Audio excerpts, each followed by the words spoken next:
안녕하세요, 마리아주입니다. 오늘은 대한민국 대표 시장이죠. 광장시장 맛집들을 소개하려고 하는데요. 저만 따라오시죠.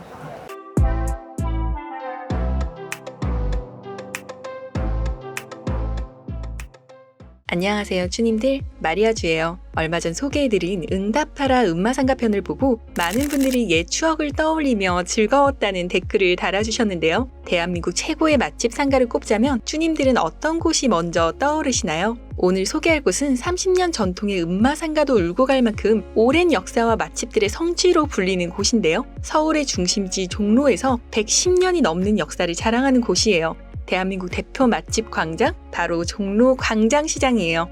이름처럼 광장과 시장이 합쳐져 만들어진 이곳은 서울의 상징이라고도 할 수 있는 종로에 위치해 있는데요. 청계천 길을 따라 종로 4가, 5가를 거치면 대한민국 먹자 골목 1번지로 불리는 광장시장이 나와요. 이곳에는 전국 8도의 식재료들로 정말 다양한 먹거리들을 판매하고 있는데요. 광장시장 하면 떠오르는 마약김밥이나 빈대떡을 포함해 정말 많은 먹거리들이 있어요. 매일 손수 만든 제철 나물을 넣은 푸짐한 비빔밥이며 직접 반죽을 밀어 만든 송칼국수집, 대왕 순대부터 떡볶이, 수제 만두들은 이곳에서 장사하는 상인이나 저녁 식사를 위해 장을 보러 온 모든 이들에게 정겨운 한 끼를 선사하는 고마운 곳인데요. 그뿐 아니라 리어카에서 저렴하게 즐기는 해와 해산물을 판매하는 작은 횟집부터 바로 부쳐낸 동태전과 여러 안주집들까지 오늘 하루 고생한 이들에게 술 한잔 나누며 끼니도 해결할 수 있는 맞는 공간이죠. 오늘은 먹거리 장터인 광장시장에서 제가 제일 좋아하는 맛집들을 모아봤는데요. 첫 번째로 소개할 집은 광장시장 한 골목을 장악한 육회 골목이에요. 먼저 찾아가는 길을 알려드릴게요. 일단 광장시장은 음식점들도 많고 너무 넓어서 미리 가기 전에 위치를 파악해두면 좋아요. 저희가 들어온 곳이 남일문 쪽인데요. 비빔밥집과 칼국수, 횟집들이 모여있어요. 가운데 사거리로 오시면 표지판이 이렇게 나오는데요. 종로 5가 방향은 빈대떡집들이 모여있고 옆 동대문 동문 쪽으로는 분식집들이 모여있어요. 지금 제가 가려는 방향이 종로 4가 서문 쪽인데요. 이곳은 젓갈집부터 수산물, 건어물집들을 지나 작은 골목이 나와요. 종로 5가역이라는 표지판이 있는 여기가 바로 육회 골목이에요. 이곳은 육회를 파는 업장들이 모여있는 곳인데 제가 가장 좋아하는 집을 소개할게요. 바로 자매육회라는 곳인데요. 사실 제가 월요일에 촬영을 하러 왔었는데 방문을 했더니 휴무일이더라고요. 본점과 바로 옆에 2호점이 있고 그리고 큰 길에는 3호점까지 함께 운영을 하는데 이날은 다 쉬는 날이어서 저는 다음날 다시 왔어요. 드디어 왔다. 이게 1호점, 2호점, 3호점이 다 한꺼번에 쉬네. 매주 일요일이라고 적혀있는데 여기 휴무일이 언제예요? 참고로 자매 육회집은 휴무일이 원래 일요일이라고 하는데 지금 코로나로 인해 임시적으로 월요일로 바뀌었다고 하네요. 제가 들어온 곳은 2호점으로 자리했고요. 육회는 주문이 들어오면 손질한 육회와 배, 노른자를 올려서 준비해 주시는데요. 포장도 가능해요. 예전에 저도 포장해 가서 자주 먹었었는데 양을 좀 더 푸짐하게 주시더라고요. 이날도 육회를 하나 주문했어요. 반찬으로는 맑은 소고기 묵국과 마늘, 고추, 쌈장, 기름장이 나와요. 육회도 바로 다음 준비해 주시는데요. 딱 봐도 육질이 너무 선명하니 신선함이 전해져요. 저는 이 집의 육회 양념을 너무 좋아하는데요. 매실즙을 사용하는지 향긋한 향이 있으면서 적당한 소금간과 후추향이 밸런스가 너무 좋아요. 사실 노른자 없이 먹는 걸 더 좋아할 정도로 이 집의 양념 맛이 제 입맛에는 딱 맞더라고요. 기름기 하나 없이 쫀득하면서 탱글한 육회의 식감도 좋고 얇게 썰어내서 부들부들 씹히는 느낌도 좋아요. 다음 소개할 집을 위해 술을 안 먹으려고 했는데 안 먹을 수가 없네. 참. 이 집은 다른 광장시장에 있는 식당들에 비해 술 메뉴가 좀 다양했었는데요. 제가 좋아하는 산사춘이 있어서 주문했어요. 산사춘은 산사 열매로 만들었다고 하는데 그만의 향이 있어요. 적당히 단맛과 목넘김이 부드러워 이날 육회랑도 너무 잘 어울렸네요.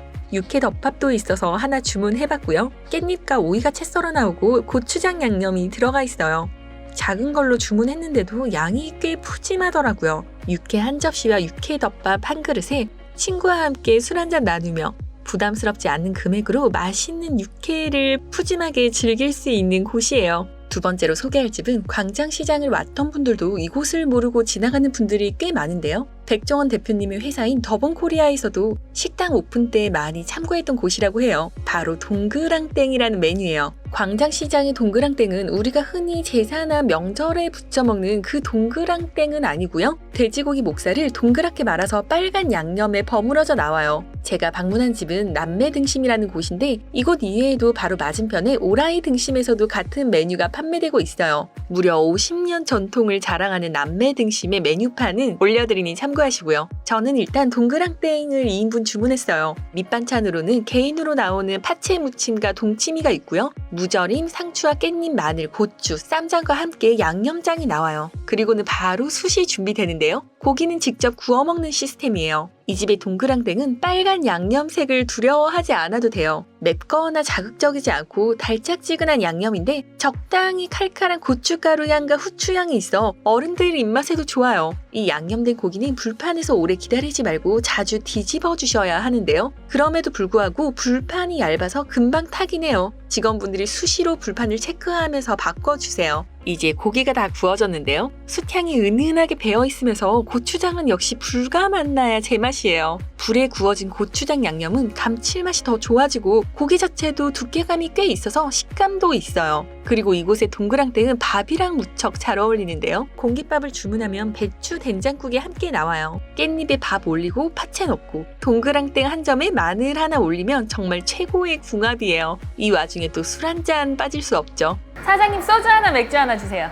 제가 이날은 소맥을 한 잔 말아봤는데요. 이번에 보니 카스 맥주가 바퀴였더라고요. 저는 카스에 톡 쏘는 탄산감이 좋아서 폭탄주 만들 때 꼭 카스를 사용했었는데 이번에 바뀐 카스는 맛이 좀 순해졌어요. 약간 테라 같은 맛이랄까요? 여튼 저는 개인적으로 예전에 카스 맛이 폭탄주 만들 때 더 잘 어울렸던 것 같아요. 직접 담그신다는 김치와 동치미도 시원하니 맛이 좋았고 1인분에 200g으로 나오는 동그랑땡은 먹다 보면 꽤 푸짐한 양이에요. 밥과 함께 먹어도 술과 함께 먹어도 뿌듯한 한 끼를 먹을 수 있는 공간이라는 생각이 드네요. 자, 이제 마무리는 탕으로 가야겠죠? 광장시장의 명물인 탕 맛집이 있어 소개해드리려고 해요. 재미있는 게 이곳은 이름은 횟집인데 매운탕 메뉴만 판매하고 있어요. 바로 보이는 이곳은 은성 횟집으로 대구 매운탕 딱 한 가지만 판매하고 있는데요. 포장하는 분들도 많고 손님들이 계속 들어와서 이렇게 입구에 매운탕 재료들이 준비되어 있어요. 메뉴가 한 가지다 보니 들어가면 몇 인분이냐고 직원분이 바로 물어보시는데요. 2인분에는 22,000원인데 3분이서 2인으로는 주문이 안 돼요. 1인당 11,000원의 추가 금액이 붙고 당연히 그만큼 양은 추가되고요. 저희는 이날 2인으로 주문을 했어요. 반찬들이 빠르게 세팅이 되는데요. 이 집도 김치를 직접 담는다고 하네요. 역시나 이런 시장에 오면 집밥 같은 반찬들이 너무 정겨워요. 배추와 물을 함께 담근 김치를 내어주시는데 적당히 푹 익은 상태로 내어주시고 오징어 젓갈은 잘게 썰어있는 채로 나와요. 바로 뒤이어 대구 매운탕이 나오는데요. 밑에는 대구가 깔려있고 위에는 고니와 알이 정말 푸짐하게 올라가 있어요. 알탕 맛집으로도 불릴 만큼 정말 알이 푸짐하게 들어가 있는데요. 일단 이 집의 대구 매운탕은 일반적으로 생각하는 우럭 매운탕 같은 맛은 아니에요. 부산의 명물인 대구탕을 먹어보신 분들은 아시겠지만 시원한 맛보다는 왜 생선 말리면 약간 꾸덕한 그런 맛이 있잖아요. 이게 대구 맛이에요. 양념장 맛이 강하지 않아서 육수가 자극적이지 않고 대구 본연의 맛이 진하게 우러나와요. 올라가 있는 미나리가 푹 익을 때까지 계속 끓여줘야 맛이 더 깊어요. 역시나 식사 시간을 피해서 갔는데도 대구 매운탕에 소주 한 잔 곁들이는 어르신분들을 보니 오랫동안 마음 터놓고 정겹게 오가며 오래된 아지트 같은 곳이라는 생각이 들었어요. 오늘은 이렇게 맛집들의 광장이라고 불리는 광장시장을 한번 살펴보며 숨겨진 맛집들까지 소개해드렸는데요. 1차 육회, 2차는 동그랑땡, 3차는 대구탕으로 광장시장 미신여행 한번 해보는 건 어떨까요? 그럼 이번 주말에도 맛있는 식사하시고 건강하시길 바라며 다음에 또 마리아주의 맛있는 미담에서 만나요. 빠이!